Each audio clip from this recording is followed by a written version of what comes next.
Ассалаумағалейкум, құрметті фермерлер. Сіздерге керек болып қалады деп осы видеоны түсіріп жатырмын.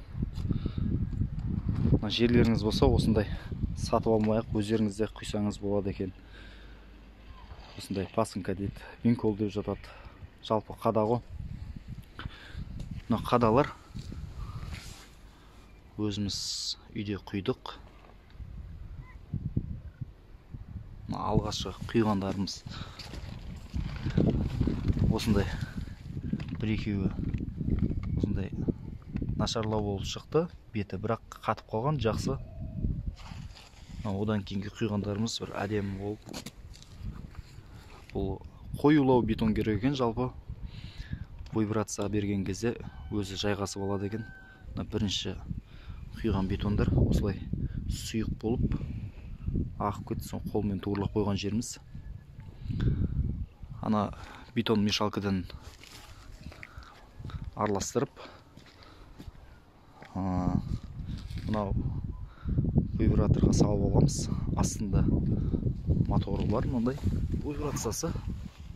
Осы дірілдетіп, бетонды жайғастырып, жайып тығыздығын нықтайды. Мынандай сымдар саламыз арасына. 4 сым, 3 сым саламыз. Жалпы 30 шақты қада шықты бізден. 27 нақтысы. Соған 3 қап цемент кетті. 3 қап цемент 1700 теңгеден. Мұны ары қарай қаданың қанша екен бағасын есептей беріңіздер.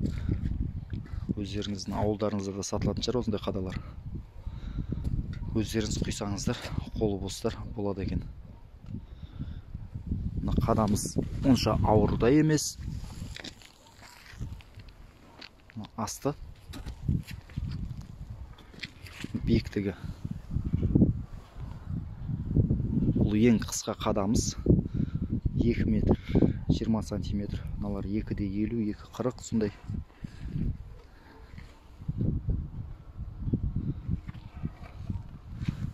Қаданың бойы, мен бойым өзі осы жерге дейін келіп отыр.